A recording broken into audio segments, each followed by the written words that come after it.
In 2014, a crack toy fixer was banished from the forums for talking about repairing vintage toys.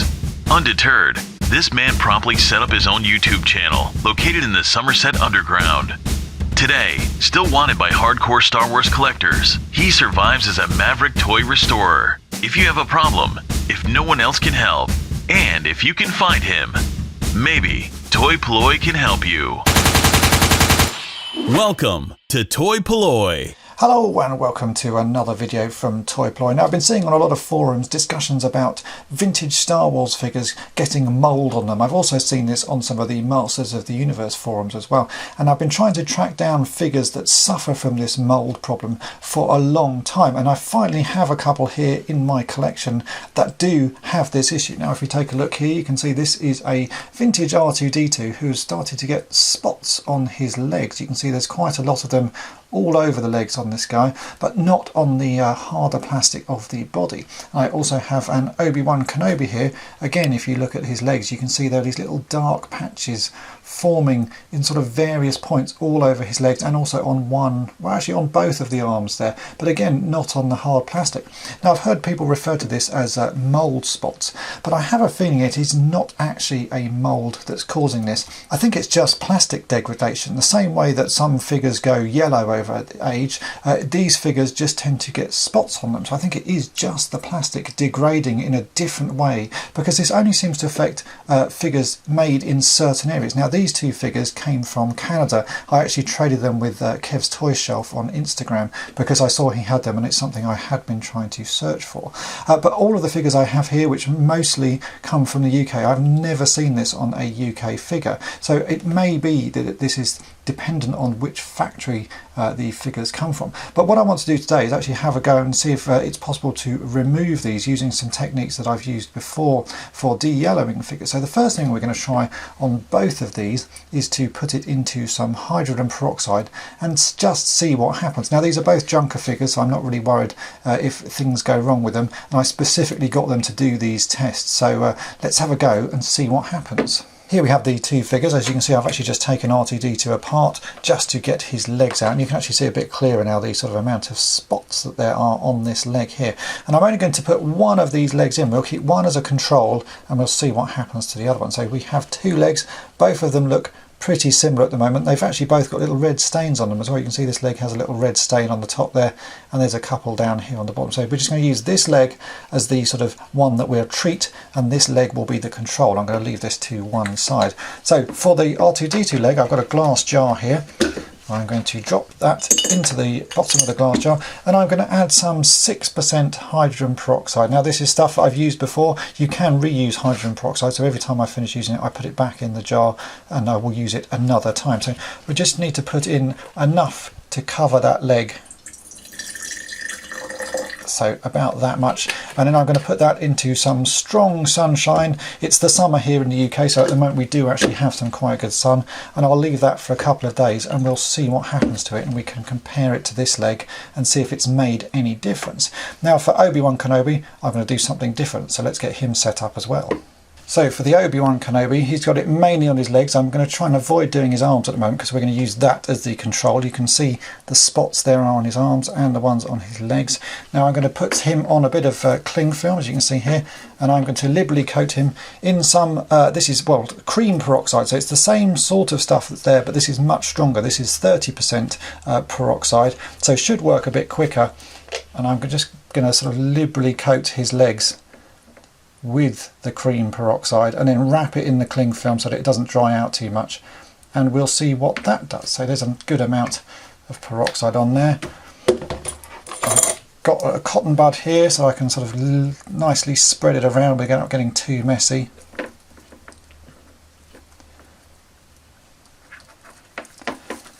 I'll get that good and covered.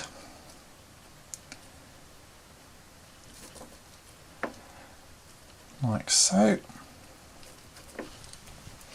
And now I can wrap him up so that the peroxide doesn't dry out too quickly. So I've just got enough of here to keep that like that. And again, we will put this in the strong sunshine here in the UK that we're having at the moment. And again, I will leave this one probably only needs to go out for a few hours, and we'll check it again then. So let's get these into the sunshine and we'll see what happens. I'm hopeful that this does actually make a difference to both of them, because as I say, I don't believe this is a mould. I think it is just the plastic degrading. So it should sort of reverse that, or at least bleach that out. And if it is a mould, because this is sort of a bleach, it will kill it anyway. So let's see what happens.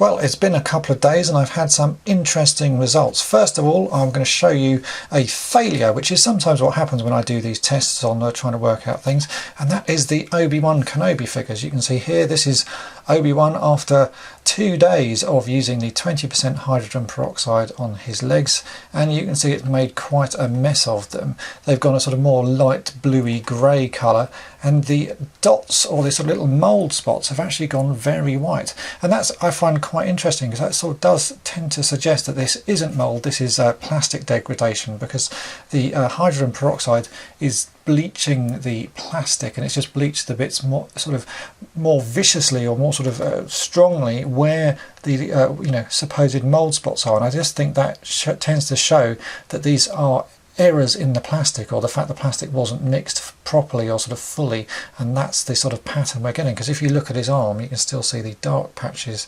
where I didn't cover those. But we've had slightly better results on the R2-D2. Now this is the original unmodified R2-D2 leg. This is the sort of test one. You can see the levels of spots on that, and if I bring in the other leg, you can see it's starting to go a lot lighter. It's still quite spotty. If we turn it over, actually I think this side is slightly better. You can see that it is starting to work. So it's a slow process, and I think it will make a difference. Now this was 2 days in 6% hydrogen peroxide in quite strong sunshine. So you can see it's certainly looking better, but it's a very slow process. So I'm actually going to drop this back into the hydrogen peroxide now, and again, well, at the moment I'm going to have to wait for the sun, because the sun has now gone. We've had our 2 days of nice sunshine here, so just wait a little bit longer until that turns back up. I'll stick that back in the hydrogen peroxide for another couple of days and see what happens. But you can see it certainly is slowly going a bit lighter, and the little dark spots are, they've not gone completely, but they're a lot less than they were to start with. So there's some progress there. So let's wait for the sunshine and we'll try these ones again. But certainly the stronger 20% hydrogen peroxide on this brown plastic is not a good idea. So don't try that. So it's now been a couple more days, and I've taken them out of the hydrogen peroxide. They've been in quite strong sun. You can see this is the one that I haven't treated, and this is the one that I have. It certainly has made a difference. There's a lot less sort of defined spots on it, but really you can still see that there are spots all over it. So it has worked a bit, but not completely. So we're now going to try the next stage of sort of getting rid of these, which is going to be used to use some Oxy 10. Now this contains benzoyl peroxide, and I use this for removing ink stains from plastic, and it works pretty well on those. So I thought we might as well give it a go on this leg, and we'll see what happens. So again, I'm not going to touch this leg, just leave it as is. So what you need to do is, we've got some cling film here. I'm going to put the leg in that, and I'm going to sort of liberally coat it in this Oxy 10. I don't actually know how much I've got left of this, because this is a sort of used tube, but hopefully there should be enough of this that I can sort of cover large amounts of it. I'm just going to rub it all with my fingers here, get it fully coated in that, and then you wrap it in the cling film to stop it sort of drying out too quickly. And again, this gets put in the sun, so I just need a tissue to wipe my hands, and we'll wrap this up. So I'm going to squirt a little bit more on, just because I have some in this tube. Now if I carefully wrap this up, just fold it over a couple of times. This is just to stop it sort of drying out in the air, because you have to put this in the sun, and this is pretty good at removing ink, so it may work on this.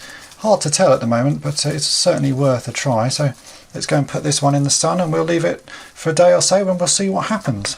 And while we have the good sunshine here in the UK, I'm also going to stick this whole figure in just 6% hydrogen peroxide, which is what I've been using on the leg, and put that in the sun just to see what happens to it, because obviously this was the hydrogen peroxide cream, which is called Salon 40, so it's quite strong hydrogen peroxide, and as you can see that did make the legs go grey, or at least where the spots were go grey. So I'm going to try it on the sort of lesser 6% stuff in the sun, and we'll see what happens to his arms, because you can see they're the bits I didn't treat, so they do have little spots on them.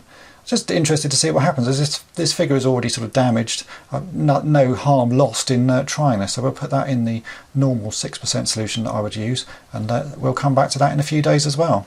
After a couple of applications of the Oxy 10, this is where we're at now with the sort of spots. As you can see, they are still a little bit more less than they were before, but not a great deal. So I think this is possibly as good as it's going to get. It certainly looks better, but the spots are still quite noticeable.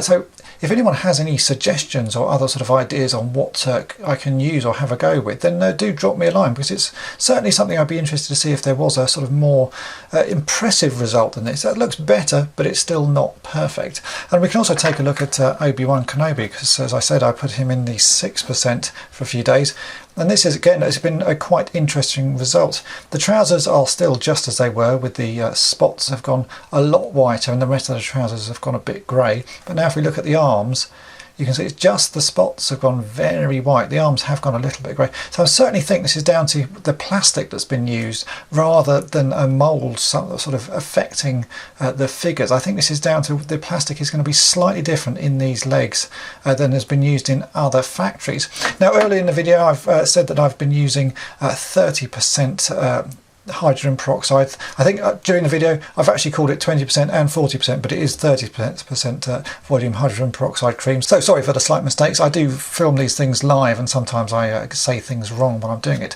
But this has certainly been an interesting experiment. The results are not perfect, but they show that there is some promise. So as I say, if you have an idea of what I can use or things that I can try, drop me a line and I'll have another go at this. But so far this has certainly been an interesting thing to do some tests on. So thanks for watching. Thanks for watching toy-polloi. Subscribe for more great videos. You can also follow toy-polloi on Twitter, Facebook, and Instagram.